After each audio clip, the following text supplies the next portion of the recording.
Hokey religions and ancient weapons.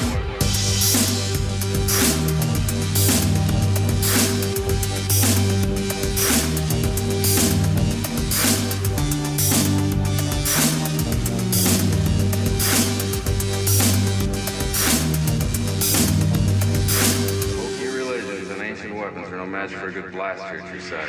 Welcome to Hokey Religion, the Star Wars podcast. This episode, we will talk about things that happened. Hey! This is Tyler. This is Michael. Welcome to episode 84. Welcome to Things, the podcast. Things and stuff. The Things, the show. Do you like things? Well, so do we. Here are some things. Here's lots of things. Lots of things for you to have. Let's follow up on a promise Michael made last episode. Yes, I would watch The Resistance. And Michael, let's throw it to you. I did 5 minutes ago. I got him to watch 5 minutes of the first episode. I skipped around before we recorded. And gall damn it. Are you supposed to curse? You're not supposed to do any curses when you say that, are you? Gall shit! Oh, heckin' fuck. Yes, Whoops. That's the classic phrase. Well, heckin' fuck, damn it. Here we go. Not even a minute in. Nope. It's pretty good. Yeah. It's not what you thought it would be, like I was saying. No, yeah, it's different. It feels different. So I'm fully caught up on it. I've watched the first, I think it's 5 episodes that have come out so far. And just every time I watch it, it's just so calm.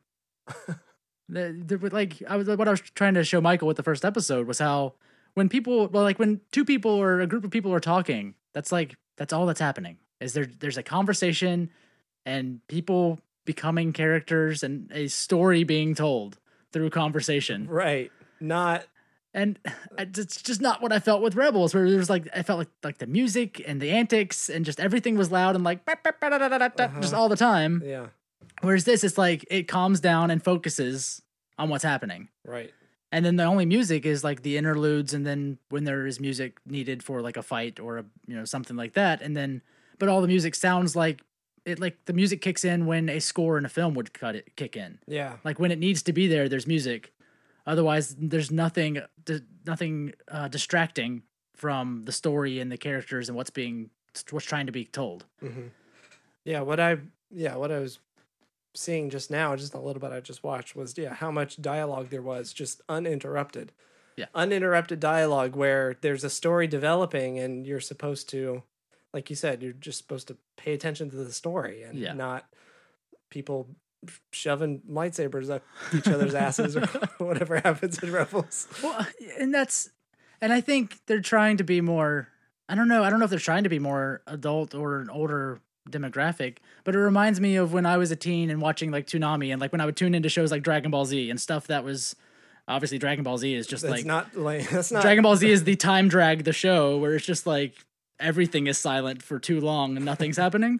It's not that, but I remember shows like that. I was talking about Reboot that when we talked about last episode, which is obviously not as good as Resistance, but it just reminds me of that where it's just it's quiet and there's stuff being told and I don't know. It just reminds me of stuff when I was a teen that was probably a little above my attention span.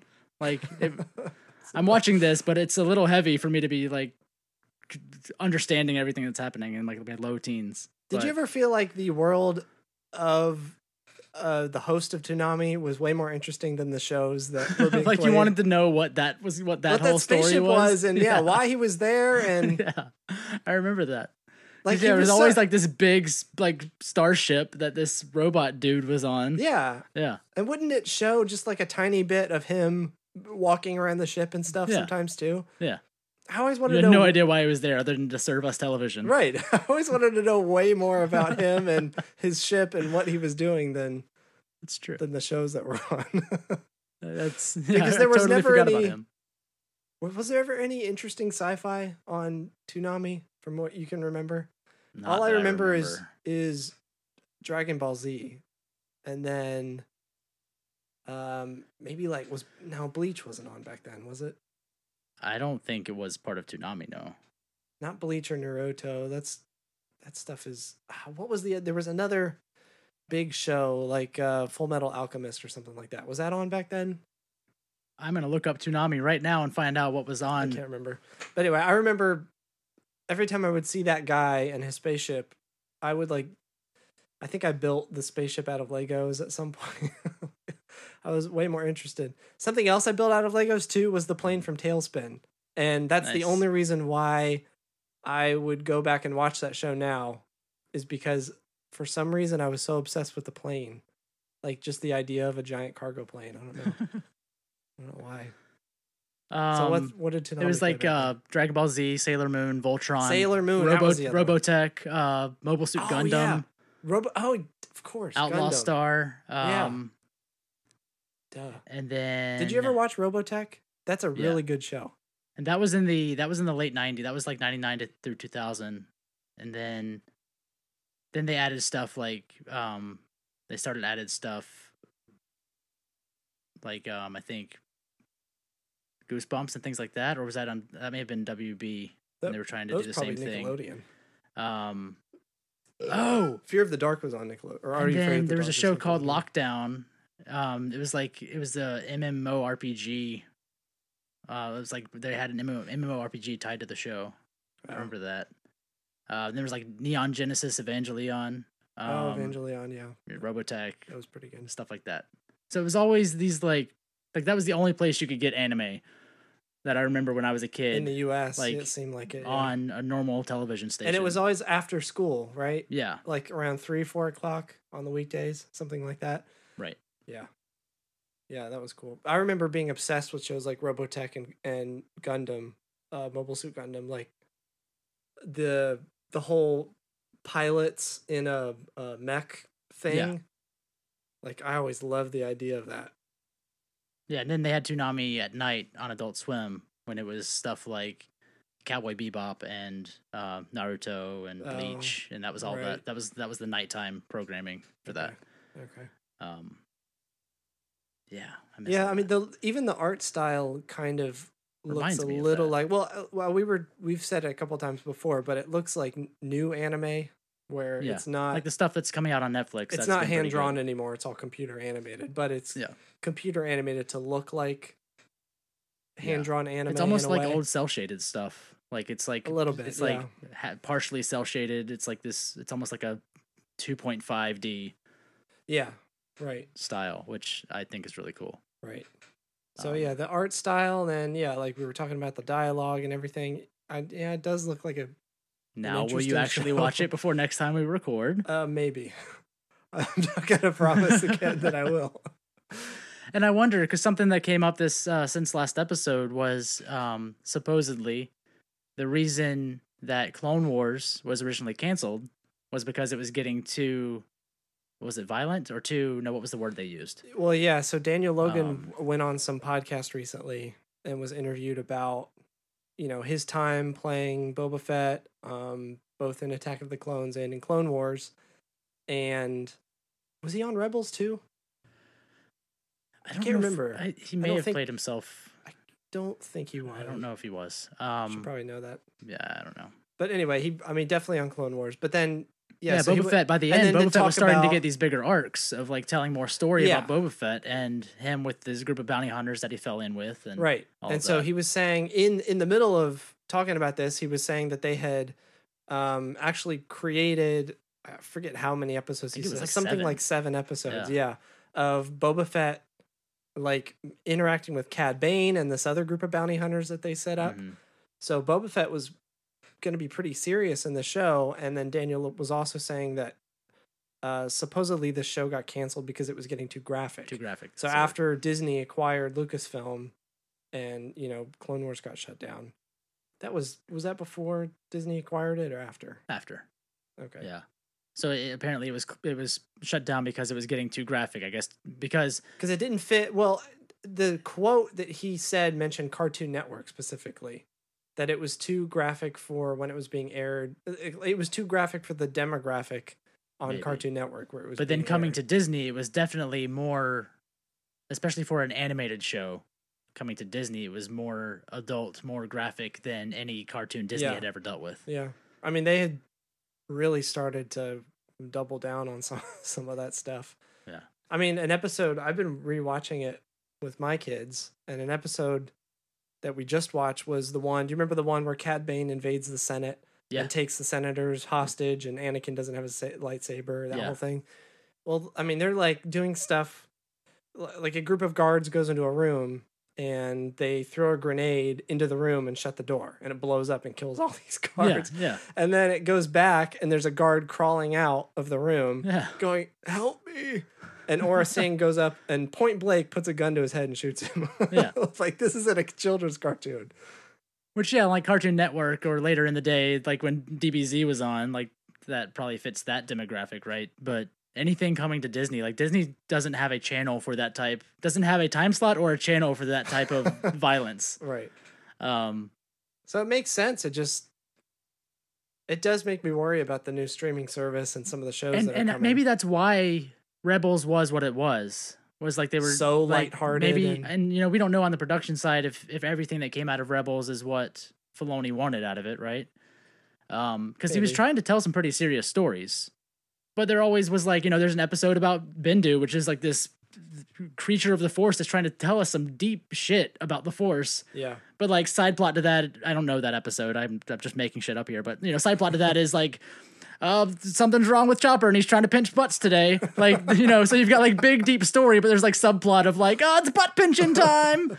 And so there's like these. It was like that episode. They're trying to tell deep stories, but there's always had to be some childish subplot to like keep it level, like keep it Disney. Yeah. Where it had to be kiddie enough while also trying to be deep. And I don't know how much of that was coming from Disney or not, Yeah, I don't know. I wonder about that.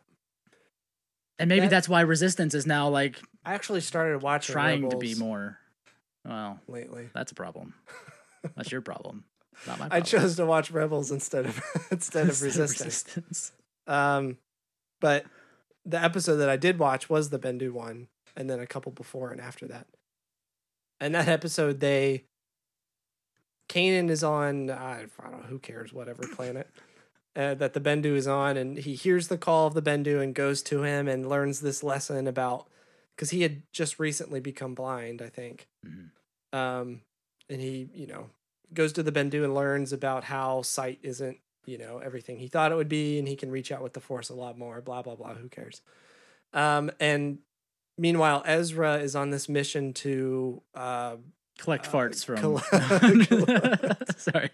collect bombers, old Y-wing bombers from this Imperial scrapyard, and does a bunch of really stupid stuff that he doesn't have to do. Something, I mean, we've talked about this before. I don't know how much we have to talk about it now, but Ezra is so powerful. This is after he's gotten the Sith holocron from Maul. Yeah. That was after the whole Maul thing, and I think Maul died at that point. He's in the process of like, I don't know, not knowing. He opened up the holocron, and I think it sounds like Ventress is talking to him through the holocron. I'm sure it is, and I just, I stopped watching. I'm sure they confirmed that at some point, but it sounds a lot like her. And he's learning about all this stuff. The dude is powerful. Yeah. And I don't understand how this was allowed to happen. Well, I mean, people say the same thing about Rey. Calling her a Mary Sue. But that's different. I'm not saying that he's powerful and he shouldn't be powerful because it cheapens the story. Maybe that's true, but he's so powerful, and yet the Emperor isn't focusing all this effort to try to kill him. He's still just this wily rebel kid that nobody really even knows about, except a handful of, I guess so, stations that he annoys. Whereas at least in the new trilogy, you've got Snoke and Kylo who both sense this person and are trying to figure out what's going on. Exactly. Whereas Ezra's just like, it's butt pinching Wednesday, and no one's coming after him because even though he's, apparently he's a savant in the Force, right, out of nowhere.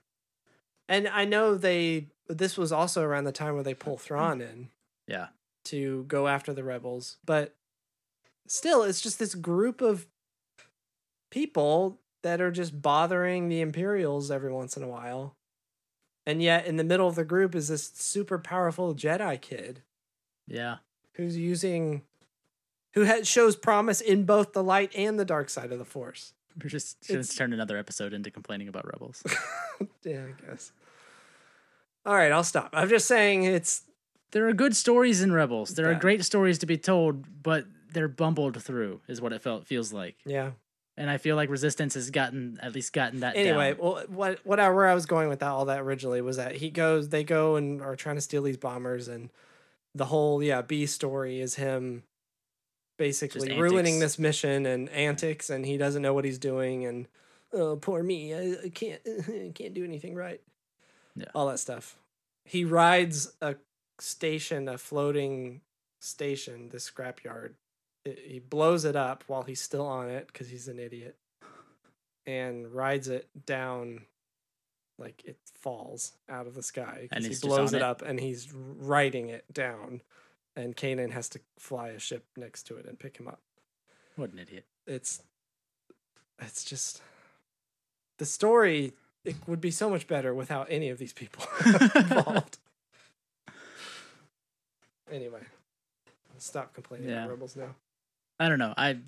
If you didn't enjoy Rebels like us, or even not like us, if you didn't enjoy it for other reasons, I would definitely, I've said it before, but Resistance is not Rebels. It is very much a different show, and I'm really enjoying it. It does feel, from the little bit I saw, it does feel like something different. It feels more intentional. Exactly. Yeah, it feels like they're going for something different on purpose. Yeah. Yeah. Which is good. And I don't know how much is Filoni involved in this show?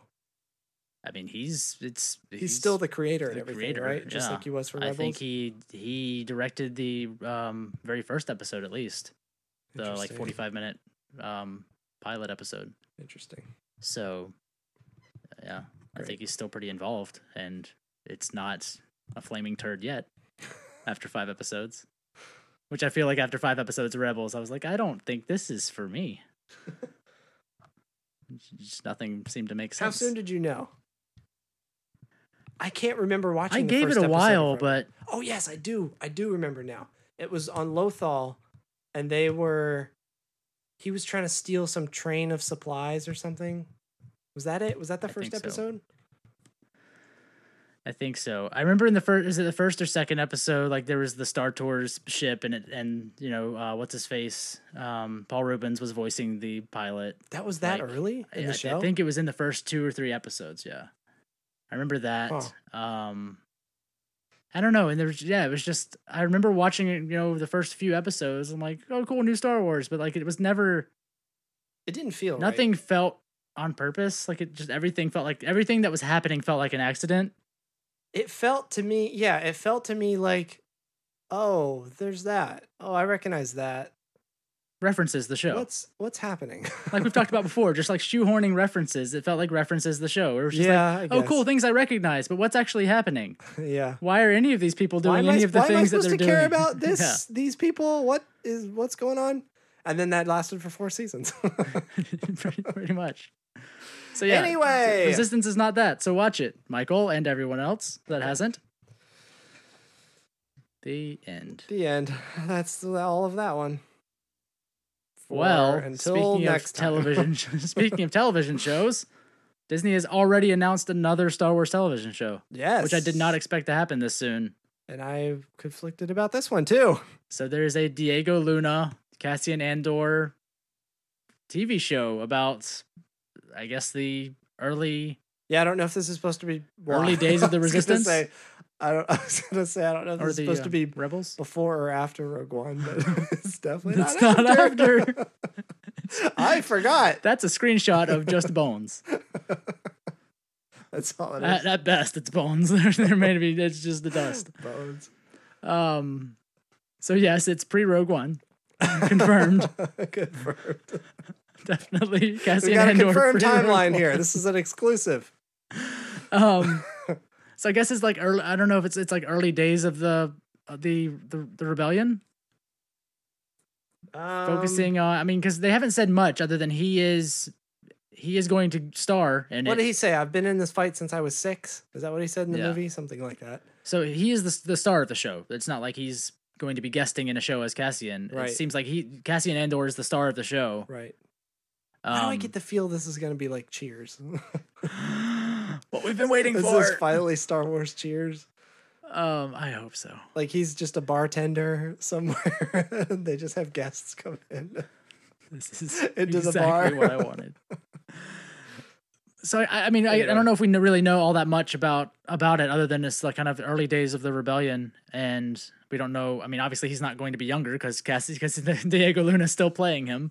Yeah, I mean, the article said it was during the formative years of the rebellion. Yeah, so I'm hoping it's more of the spy stuff, because like he was like we saw him in Rogue One at the beginning, where he was, doing spy stuff, and he basically killed a guy so no one else could get the same information. It was pretty gritty for what we've seen of the rebellion, of the quote good guys. The whole idea that the rebellion has to do bad things in order to continue doing good.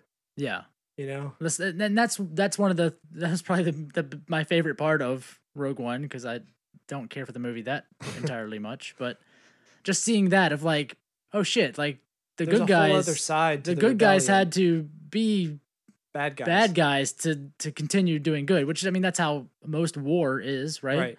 There's war gets messy and complicated, and but actually very getting to gray. see that instead of it just be like these, like the Jedi, where it's just always like, better than holier than thou, shiny white good guys. Like they had to do bad things to get to where they got, and so I think it'd be really cool from a TV show to have that, like maybe that grittier side of the rebellion, of the what they have to do and work at to do and exist in the way that they are. Yeah. If it is, because I from the movie, at least from with Rogue One, it seemed like he was kind of a part of a group, like part of a spy, like intel gatherings kind of spy network of the rebellion. the article says it's described as a rousing spy thriller. Yeah, so that getting will more of that explore like tales, spy side, explore tales filled with espionage and daring missions to restore hope to a galaxy.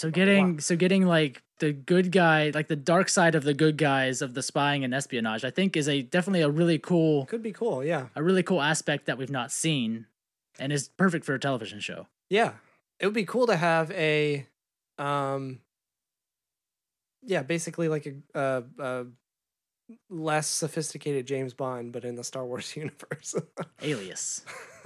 Alias. Star Wars Alias. I don't know. Is that a less complicated James Bond? What's another spy TV show that all I can think of is The Americans? Get Smart.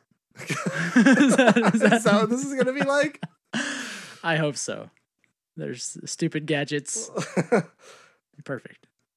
I don't know. I can't think of really any espionage or spy TV shows other than like 24, but that's that was over never the really top. spy stuff, was it? No, that was like Die Hard, the TV show. Yeah. Homeland, I guess, would be another big one. I never did watch Homeland. Maybe. But I think it's definitely a cool story to be told that makes perfect sense. It ends up being MacGyver. The Star Wars universe. I would be fine with Star Wars MacGyver. But it's a great idea. I'm totally on board for that. Mm-hmm. I don't know why you have reservations other than it being Cassian, who I don't think you care for. Well, that was the only thing. I didn't really like the character, but then we were talking about it, and I guess it's sort of... Is it the character or the writing?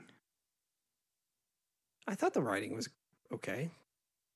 I think it was more the character, because I wasn't interested in seeing him personally with the group of people. That's because no one was given a real reason to be there. This also means that K2 is probably coming back. I imagine K2 yeah, maybe. K2 is going to be in this show too, which could be pretty interesting. Yeah. But anyway, I never liked, and maybe it was just Felicity Jones that I just didn't like. She just didn't seem very like on board. Yeah. Right. Like you would think someone who had both their parents killed by the Empire would be a little more invested in. But okay, so compare that to the prequels. Happening. Compare that to the prequels with Hayden Christensen. Like, obviously, Anakin is a great character. Yeah. And I agree. Hayden may not be the best of actors. As we were shown by Clone Wars. Right. By the way. That show has showed us how cool he's Anakin a deep character and should have been a deep character in the films. Yeah. But the writing he was given and the character building he was given didn't really come through until Revenge of the Sith.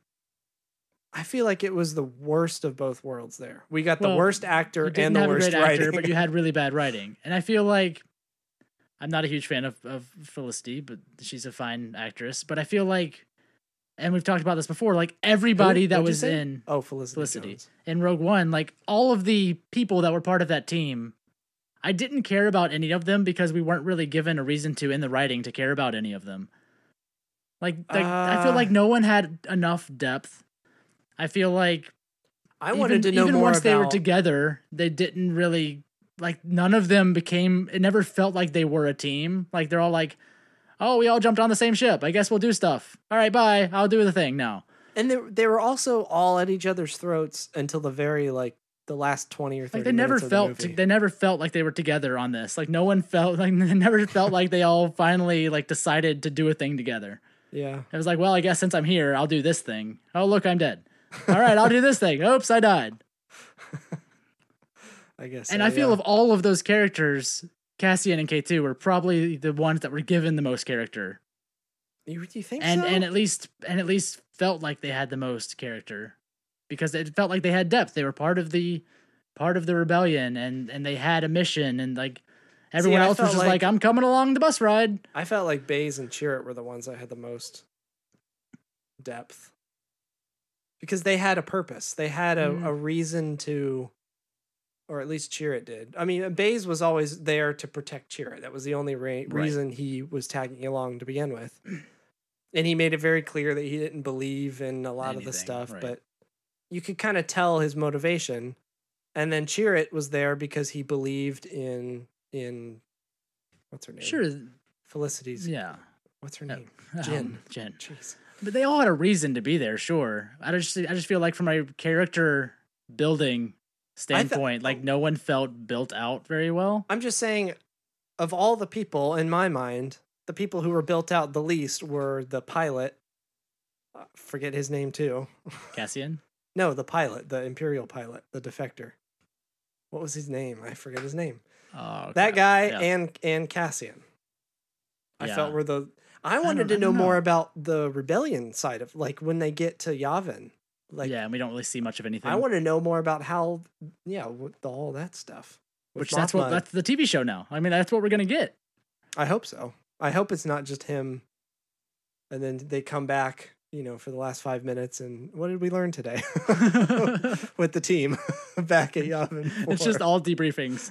Right. It's just, it's like Cheers, but it's just a debriefing room. The whole... Now that could be pretty interesting. That would be cool. We don't see any of the action. Every episode, we see like the briefing and the debriefing, and that's it. That feels like it would be like MASH or something, where it's just all at the camp. It's always in the medical tent. Like we see all the people have been beat to shit from whatever happened this episode, but we don't get to see what actually happened. It would be interesting to start every episode with a debriefing, and then it cuts to the action. That could be interesting. I would watch that. Interesting. Debriefing on like what happened in the mission, and then showing the mission. Every episode starts with him sitting down with the team, and then they start debriefing about what went wrong and everything for the mission, and then it cuts back to the mission. That's actually a great idea. Yeah. I think that would be a good idea. Call us, Disney. We'll help. Call us. Call us. You know how to find us. It's so easy. Just leave a review on iTunes. Yeah. I promise you will see it. Literally do the least thing you could do. Put in the smallest amount of effort and we'll see it. Yeah. Definitely. But I'm excited for that show. It sounds great. Yeah, on board. It's a good idea. I'll watch it. It's another perfect. That is a thing a C+. That does not have Jedi. That's a thing that does not have Jedi. Yeah. Does not have the Force, and is an interesting. Not yet. We don't know yet. And is an interesting area that we've not explored. Who knows? We could end up running into Ezra, live action Ezra. Oh God. Or something. No thanks. No. Well, wait. Think about right? Because those timelines would line up, wouldn't they? Because Hera was there in Rogue One. Yeah. Could happen. Every couple episodes, he's like Rick jumping through a portal from the time temple. He's just jumping through to help them with something, and then jumps back through. What if? Yeah. Well, oh my gosh! That one episode, he ends up jumping into all of these new TV shows. Oh God! In several moments. No, thank you. That would not be preferable. Related to that, ILM announced that they're starting a new division for TV. Yeah, They're industrial light magic for television, which that makes sense. It's a pretty. I mean, well, yeah. And obviously, the first project is going to be The Mandalorian. So we've already seen the gigantic budget for that show, and how that's just going to be. It's $100,000, right? $100,000. It's $100 million. $100 million. Thank you. $100 million for the entire. $10 million per episode. Sure. Yeah. That's so, I mean, it makes sense for one. It's Disney. So $100,000 is like catering for one film. That's just craft services for breakfast. So I mean, it makes sense because it's Disney, and it makes sense because it's Star Wars. Like you can't do either of those things cheaply or poorly, otherwise it reflects poorly on you. But knowing that we're going to be getting these live action shows, like I think they announced a Marvel show, but I didn't care enough to look to see what it was. And they announced the Cassian. Oh yeah, the Cassian show. What's that? So show? They're putting a lot into this streaming deal. Like seems like these are going to be pretty high caliber shows. Yeah. Oh, the Loki show. That's right. That's right. Focus, and Tom Hiddleston is coming back for that. Yeah, that's another live action. Yeah, I mean these aren't just like crappy animated shows that they're pumping out. This is like real live action stuff. With they are trying to original outdo Netflix characters now. coming back. I mean they're going after Netflix pretty hard. Yeah. I mean they have all this IP that they own now. They might as well use it by all means. Yeah. I don't know, just even thinking of like Netflix shows, like of course the Marvel shows, which are technically Disney but coming from Netflix. Mm-hmm. If you think about the effects or any of that from those shows, they weren't very needing of that much effects. They didn't need ILM for most of that. Yeah. A lot of practical stuff is because a lot of those characters in those Marvel shows are all hand-to-hand combat type people. No one's really super powered with like laser beams or anything. Marvel in general, you're saying? No, in the Netflix show specifically. Oh, yeah. Like all of those, the Defenders are all... They chose heroes that were kind of more normal, yeah. Right, the Defenders are all fairly normal people. Yeah. Slightly superpowered. They're all humans. Yeah. So you didn't need anything outlandish as far as effects goes for that. And most of the, I guess probably...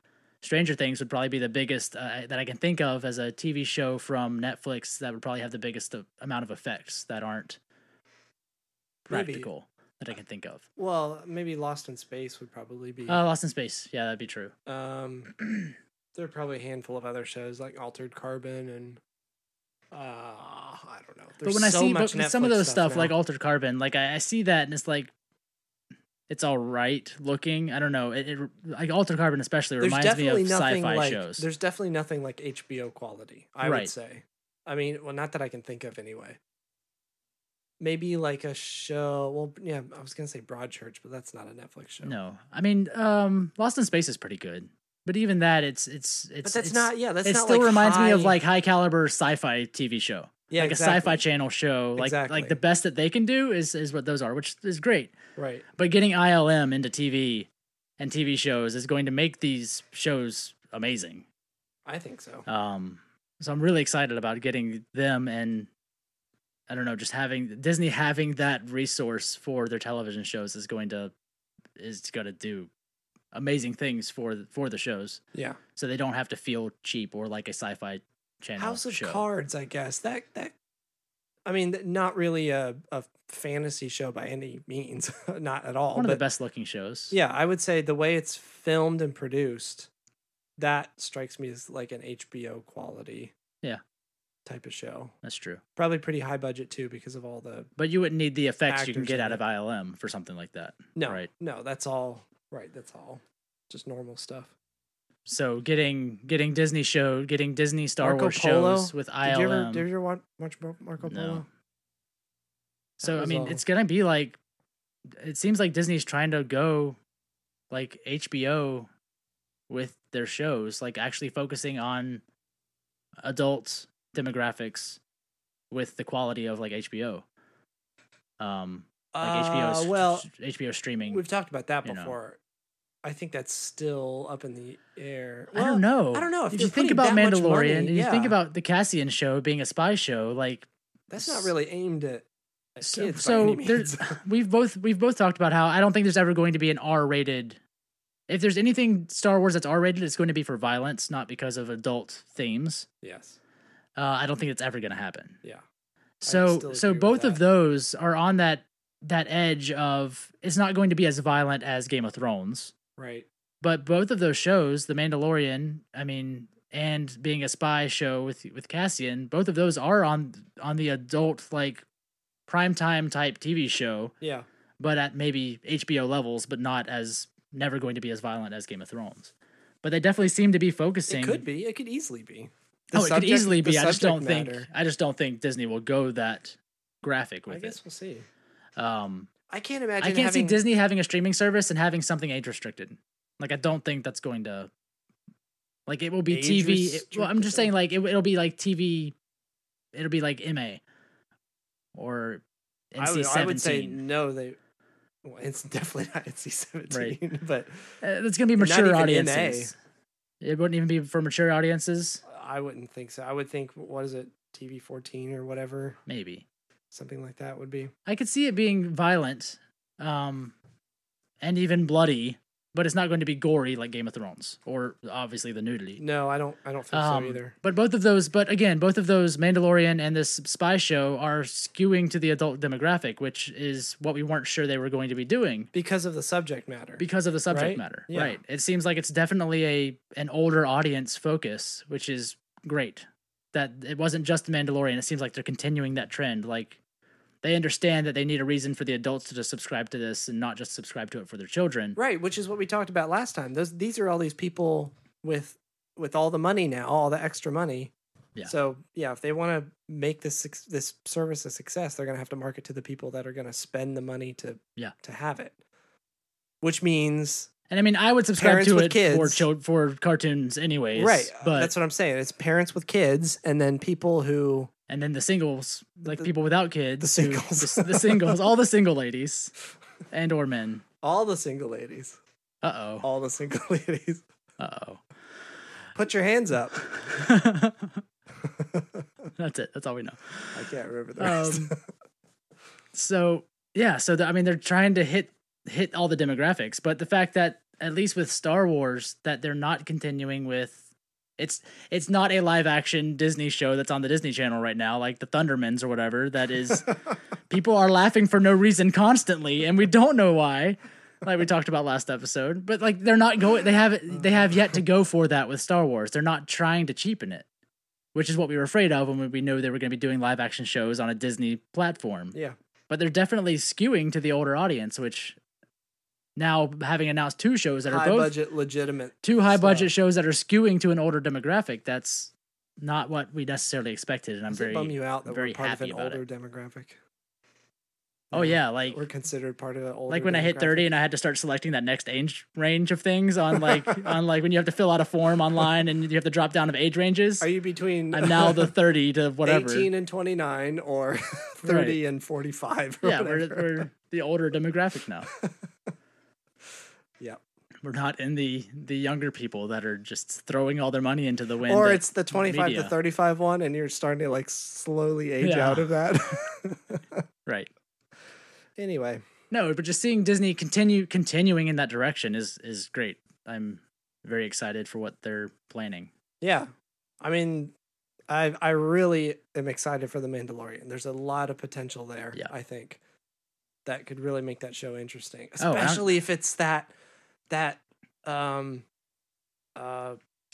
what is it we were talking about? Like that kind of political drama kind of stuff. Oh, where it's this world, it's Mandalore up in an upset after the Empire is gone, and they have to find themselves and rebuild or whatever it ends up being. But it's such a ripe thing for like a political drama type show. Definitely.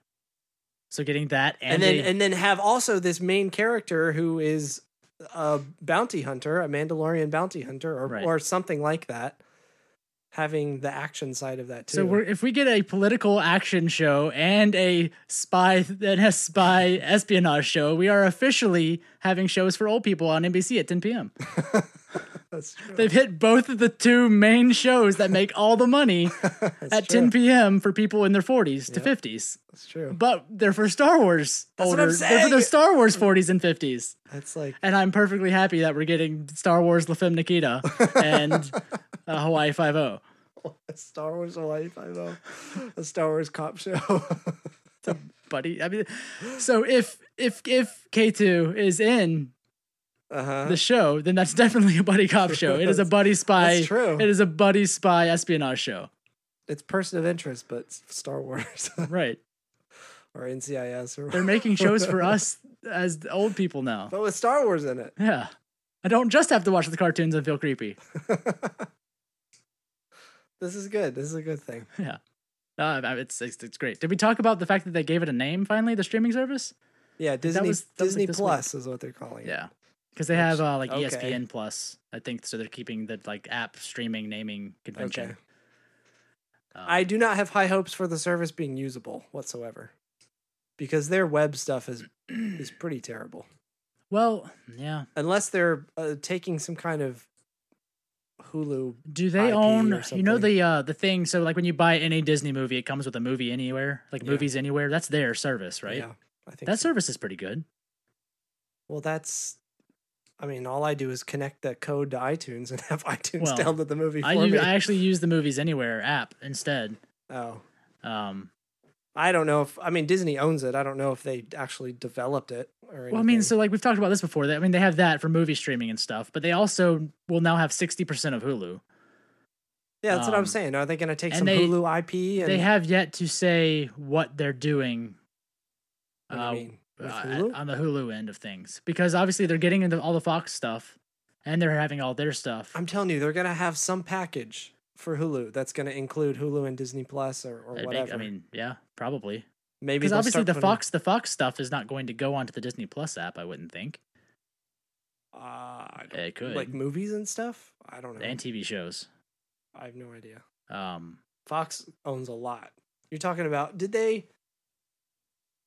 You're talking about like the 21st Century Fox stuff, right? Yeah. Yeah, I have no. I doubt it.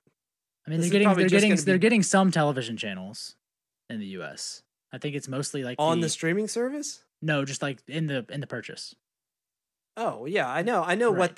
what they own now. I'm just saying I doubt any of that is going to make it over to Disney, to the streaming service. Yeah, no. I would assume that stuff would stay on Hulu, where it would live anyways. But it is interesting that they have this majority stake in Hulu, and are going to start their own. If it's not tied together, that's, I don't know, interesting. Until they just buy Hulu, which will probably happen at some point. Yeah, right. Last thing I wanted to talk about today was there was this rumor about, so Matt Smith was cast in episode 9, right? And we don't know anything about his character or whatever. We assume that he was going to be part of the First Order because he's tall and British. Right. That's all you need, and you're in. Right. And we had talked about Dominic Monaghan last episode about how short and not British. Right. So resistance. To the resistance with you. Scruffy. This is how you pick dodgeball. Scruffy, short. It's like Star Wars dodgeball. And not classically British. Yeah. Yeah. So there was this rumor, I don't know who started it and who really cares, but that Matt Smith was going to play a young Palpatine. Now, both sides of me reacted to this when I heard it. One side was he would fit that. I think absolutely, pretty well. That would be so good, and I think he would do such an amazing job. He's a great actor. Yeah, and just to be able to see him be that character, I think would be really special and I think really cool. The other side is there's no way this is going to happen. It's not possible at all. But we've also had all the rumors of Anakin or Darth Vader or whatever view we have of this person being in the film, either confronting Luke or talking to Kylo. Yes. And it being some mixture of Shaw and Christensen. I'm not saying that young Palpatine would not be in the movie. I'm saying that I do not think Matt Smith is going to play young Palpatine. Really? There's no way. He's not the same build. He's not. I don't see a reason for Well, I guess that's a separate thing. But yeah, he's not the same build. I don't know why we would need a young Palpatine at this point. So yeah, that's the other side of it is where would he even show up? So yeah, like you're saying, we've had the rumors about Anakin showing up, and I imagine Yoda's probably going to show up at some point and speak. Luke is going to be there in some capacity, all that stuff. But why would Palpatine show up unless it was I don't know, the dark side of the Force is trying to pull to Kylo. Yeah, and I mean, Ian McDiarmid's not dead. Right. So if we had Palpatine, I don't know. This is a young Palpatine, Why do we need a young... Why? Well, right. What do we need him to be young for when we already saw him young enough to see him turn into Palpatine? If it's a Force ghost type of thing, he should be old. Why not? Right. Why not be Ian McDiarmid? Right. It should be. There's no other choice for that. There's no, unless Ian McDiarmid dies before they film this scene, there's no reason for him not to be Palpatine. As far as we know, we just killed him. Great. When this episode... Fantastic. It's our fault. As far as we know, when this episode was recorded, he is still alive and just doing great. It's wonderful. Yep. But if we... Not our fault. If there was a young Palpatine, I don't see... But what do we need? Matt Smith. So Matt Smith would be a great young Palpatine. Great, fine, whatever. Right? I think he him as an actor would be, as the way he acts and the way he, whatever, all of that stuff. He would bring a lot of life to that character. He would be great as a young Palpatine. I think he's the wrong choice because of the build, because of the way he looks. But even that, I don't know. Slap some ridges on his face and he looks like Palpatine. And make him shorter. Sure. Just slice his shins off and he's fine. But that aside, even though I want to see him not be Palpatine because I want him to be an original character and get to fill that character out as Matt Smith because he's Matt Smith. But all of that aside... You want Matt Smith to fill you out? Oh, yeah. Fully. Okay. All that aside, why would we need a young Palpatine for anything ever again? For a flashback is the only thing I can think about. What does a young Palpatine matter to us? Yeah, how would that add to whatever story they're coming I mean, up would with? it be back when he started getting into, like, would we get something with Darth Plagueis? And would we have a Palpatine from, like, that point? Maybe. And why would we even want to get into that now? Because that's a lot of shit to dive into without, like, give us more of that. Right? Yeah. Because obviously Plagueis has just been referenced in the films and in the canon at this point. We don't have a current canon story of what happened with Plagueis and Palpatine. Which actually in the films, it was only hinted that Plagueis was Palpatine's master, right? It was never really... Well, Palpatine told Anakin the story of Darth Plagueis the Wise and... Right, but he never said that was him. Well, he talked about... Right? I think he talked about Plagueis and his apprentice. I don't know if it was ever confirmed that he was the apprentice or not. I was strongly hinted. Right, yes. I don't think it was ever... That story. No one was like, Palpatine was the apprentice! No one ran across the screen and yelled that. But, I mean, I guess if they're trying to give us some, like, story of the Force and what we've seen of maybe Luke, like, being actually in the Force, and they're trying to show, like, the story of the dark side and stuff like that, if they need to give us a flashback to that, but don't get Matt Smith for just a flashback. Like, he needs to be in a role that he's acting in. It seems like a waste. Yeah, definitely. But at the same time, as much as I would like to see that, do we even need to get into that stuff? Like, that seems like way too much that I want that story, but, like, give me a book. Don't give me a flashback of it, and I don't know. I could see that not being the whole Darth Plagueis thing, but being a, like, maybe Snoke. There was a Snoke connection back when Emperor Palpatine was way coming back up. then. Yeah, who knows? I could see Emperor Palpatine being involved in, or Sheev back before he was Emperor, right? Being involved in something related to this story, just based on what we know of Palpatine in the extra canon stuff of how he just had his fingers in everything. Yeah, he was puppeteering everything, even stuff this far out. Right. Almost, he had this long plan that others were enacting for him, and he had his Sentinels too. Right. I mean, it's possible, but again, I don't know. That's I mean, the Plagueis stuff is a deep dive. That seems like a lot to add in with Palpatine at this point. Right. And I think if they were to draw another connection back to him, it would have to be something new. A new connection that they're establishing in the movie and not part of the lore. Because I think if you try to add stuff with a character as big as Palpatine and you're pulling from the lore, that's just a lot to drop on people. Yeah, and I think we've talked about how there's a lot to wrap up, right? Yeah. Like that's just even more. Like I don't know how much we can take in the last film, right? I'm telling you, it's going to be a 2-parter. I'm convinced of this. You cannot do that. That's what you say, but you cannot make it not a trilogy. I'm convinced at this point. They can't do that. There's so much story to tell. But they've also cut off all of their other films that they were planning at this point. Like even the Boba Fett film. I guess we didn't mention that. Like that's been officially confirmed not Lucasfilm. Being made. Right. It has been canceled. Which they were so working they with, announced it and canceled it all. Yeah, in they were one working breath. with Mangold on a Boba Fett film. That's just they decided pretty much all, like we talked about before, all non-trilogy films at this point have been halted. Yeah. As they figure out what they're going to do going forward. Right, which they have never confirmed the Obi-Wan. They did never confirm that one. Movie. But that was, I mean, tons of people were talking about how that was. Leaks were coming out all over for that. Yeah. And so there was something going on. And Iger said that it's, they think they needed to slow down. So maybe they could split it because they don't have anything else film-wise far enough along. They're focusing on TV now. Because at this point, we have the films coming from the Game of Thrones guys, and we have the films coming from Ryan. Ryan is currently working on another film called Knives Out. I think is what it's called. Yeah. Has a Which lot looks really good. There's a lot of has really a lot good of big people. names attached to it. Yeah.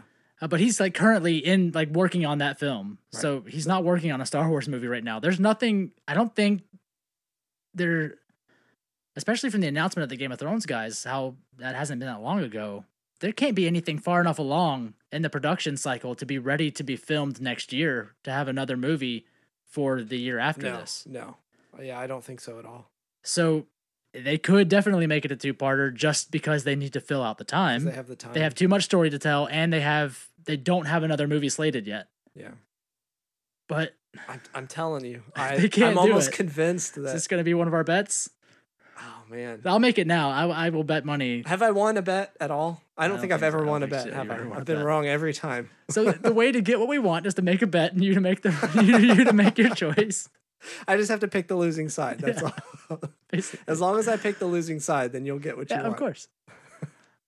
Just as much as I want another 6 hours of this story because I'm sure there's enough to tell that if they got deep into the actual story. Yeah.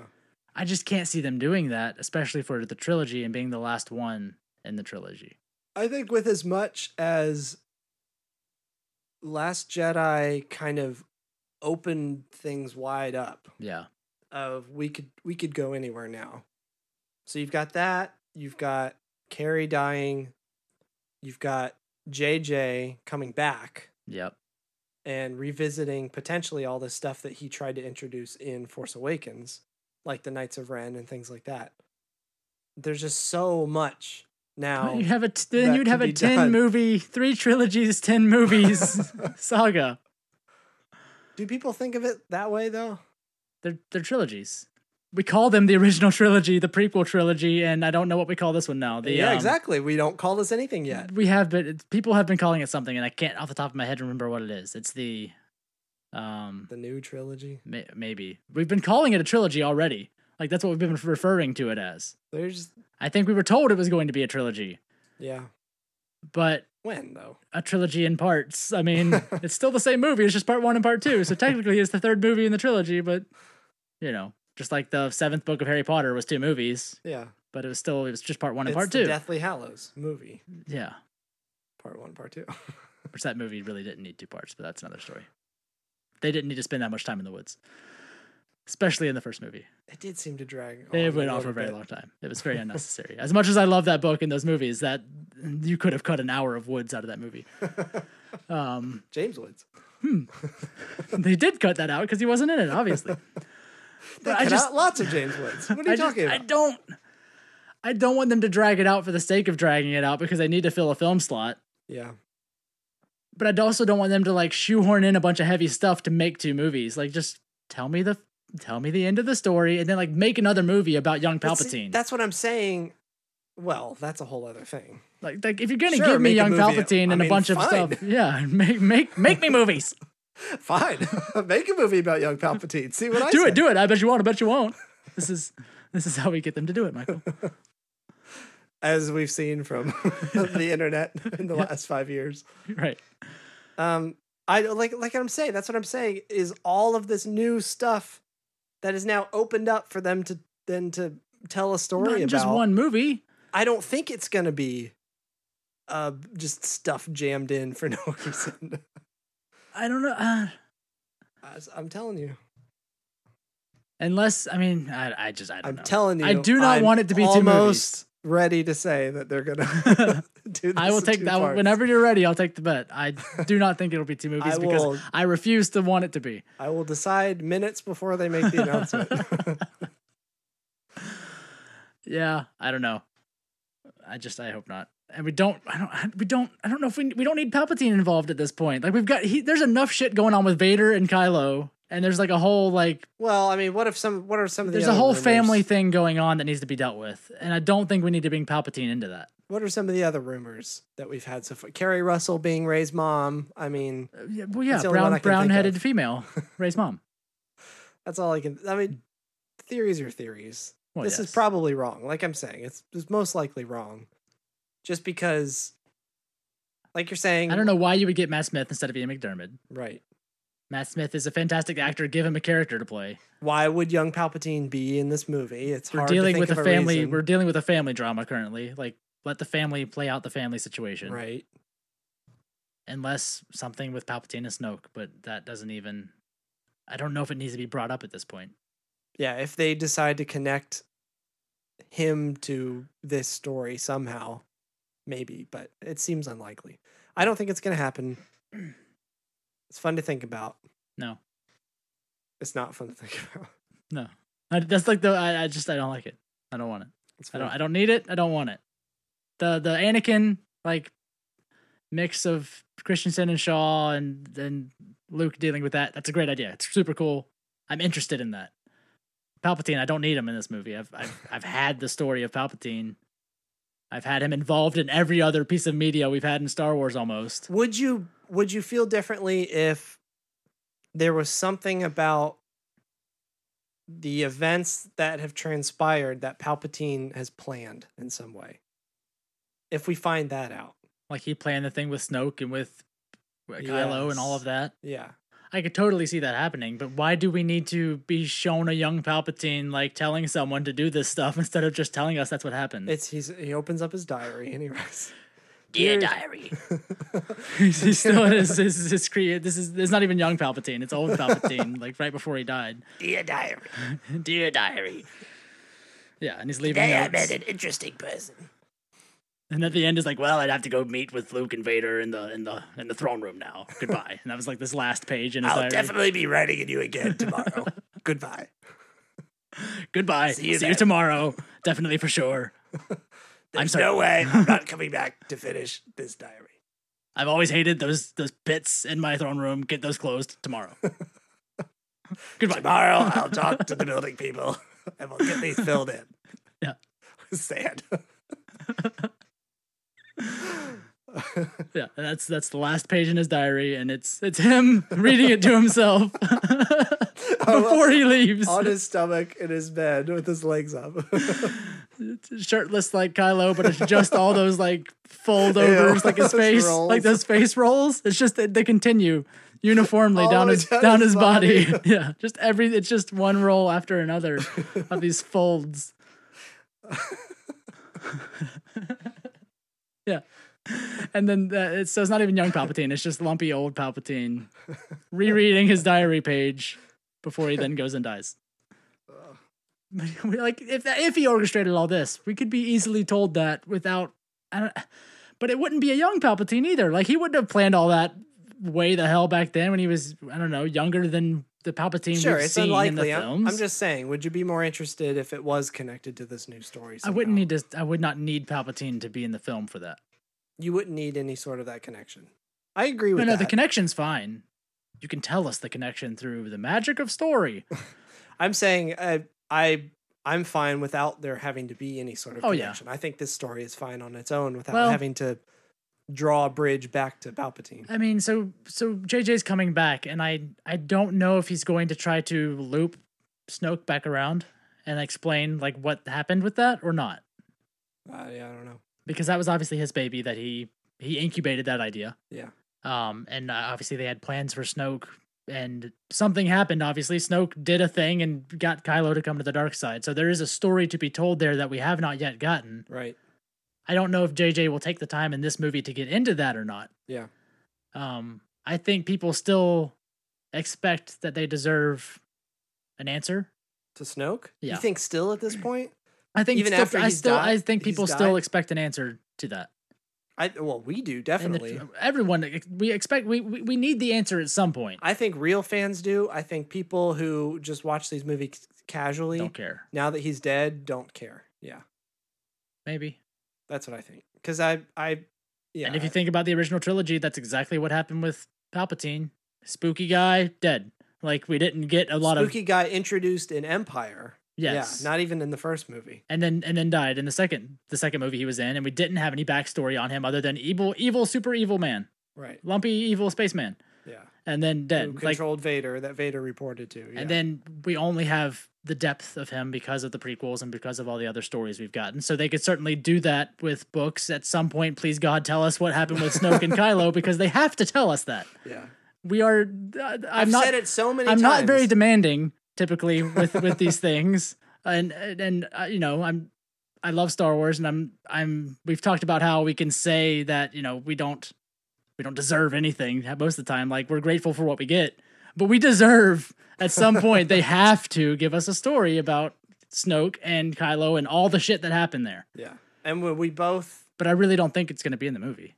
We both have talked about this before.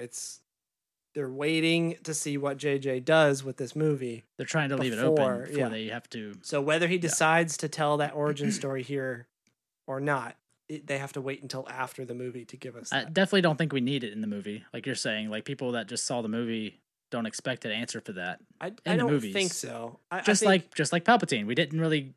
We weren't like, who the shit is this guy? How did he get Vader? Like no one was asking those questions then. We're just all pissy assholes now who are... Why is he lumpy? And why is the teenager there? Give us answers. That's just how fans are now. That's the fandom that we talked about for the entire episode last time. I mean, that is something we say just in life in general. Why are these teenagers there? Who's the lumpy man? Why are these teenagers here? That's just me at the airport. I do find myself saying that a lot. Every time I'm at the airport waiting for a flight, that's just me talking to the person sitting beside me. Who's this zombie man? Why are these teens here? What's happening? Oh, Group B. And then I board, and that's my time in the gate every time I go get on a flight. Excuse me, you're raising your hand. Who's this lumpy man, and why are these teens here? Yeah.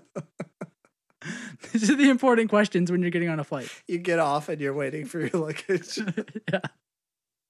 Who's this lumpy man? And there's a lumpy man riding going around the luggage, train. Why are these teens here? Yeah, that's perfectly normal questions to ask in life, but or just in an airport. Yeah, we'll see. All right, well that about does it. That does it. That's enough today, I think. Yeah, I'm good. I'm good. I wanted to talk about the Force stuff. Which one? I mentioned a while ago that I was watching Rebels again, and the whole episode with the Bendu, and he's talking about the Ashla and the Bogan, the light and the dark side of the Force, and he's in the middle. Well, save it. Right. Shove it up your ass and save it for next time. Goodbye. And well, this has been a good time. Thank you for listening. Another episode. Please, if you enjoy the show, go on iTunes and give us various amounts of stars and words that sing our praises. Only those. None others. Can they sing our praises in a negative way? Sure. You can sing about wow, how... these guys were excellent at being very bad. I guess that's possible. You can also find us... Unlikably terrible. Unlikably terrible. You can also find us on Twitter at Hokey_religion. There's unused Instagram, I'm sure. That we have. We haven't posted on in months now. We're all over the place. So find us wherever. And you can also reach us via email at... Look under that rock. It's us. We've been there the whole time. This is where we record. You can also reach us at asklobot@hokeyreligion.com. And that's an email address. It is an email address. And what else do we have? Oh, if you really enjoy the show for some spectacular reason, you can go to patreon.com/hokeyreligion and support the show via monetary submissions. We thank you for those few that submit your monetaries to us, and we will submit a sticker to you. For if you just give us 1 month, give us $250, $250, $2.50. We'll send you a sticker. So you're basically just buying a sticker from us. But hey, it supports the fact that we made stickers. It's made of gold, and I shit on it. Why? Why did any of that happen? Well, I think those are all the things that we usually say. I shit gold. That's an important thing we've not mentioned for 84 episodes. That's the only way we've afforded any of this is because of Michael's gold nuggets. Think about that as we leave you today. Goodbye and Godspeed. Goodbye. Hokey religion is an ancient weapon.